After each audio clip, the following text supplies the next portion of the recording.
సూర్యాపేటకు చెందిన స్పందన శరీర అవయవ దాన సేవా సంస్థ ఆధ్వర్యంలో రాష్ట్ర స్థాయి అవయవ దాన సంస్థల ఐక్య కార్యాచరణ సమావేశం పట్టణ శివారు వికాస్ ఫార్మసీ కళాశాలలో ఆదివారం నిర్వహించబడింది.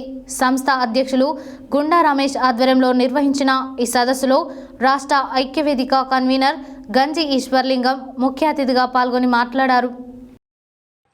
సూర్యాపేటకు చెందిన స్పందన శరీర అవయవ దాన సేవ సంస్థ ఆధ్వర్యంలో రాష్ట్ర స్థాయి అవయవ దాన సంస్థల ఐక్య కార్యాచరణ సమావేశ పట్టణ శివారు వికాస్ ఫార్మసీ కళాశాలలో ఆదివారం నిర్వహించబడింది.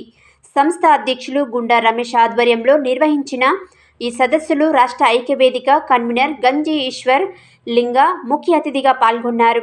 హాజరైన జిల్లా కన్వీనర్ ఉద్దేశించి ఆయన ప్రసంగిస్తూ మరణించిన పిదప అగ్నిలో కాలే బదులు సమాజానికి పరిశోధన నిమిత్తం అవయవములు శరీరదానం చేయడం వల్ల మరణించి పరుల శరీరంలో జీవించవచ్చని ఈ కార్యక్రమంలో ఎంతో మహోన్నతమైందని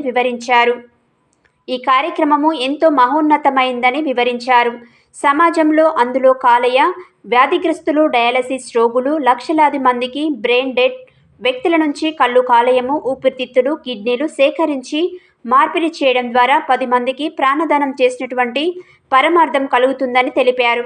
ఈ కార్యక్రమంలో సామాజికవేత్త, జాతీయ ఉత్తమ విశ్రాంత ఉపాధ్యాయ వార్డు గ్రహీత గుండా రమేష్ గౌరవ అధ్యక్షులుగా హాజరు కాగా, సంస్థ కార్యదర్శి కోశాధికారి హెచ్ పిచ్చిరెడ్డి, ఇంకా వరంగల్, కరీంనగర్, గోదావరి కని, మిర్యాలగూడ మరియు హైదరాబాద్ తదితర ప్రాంతాల నుంచి Shravan Kumar, Lingamurthy, Karimnagar medical college professor తదితరులు పాల్గొన్నారు.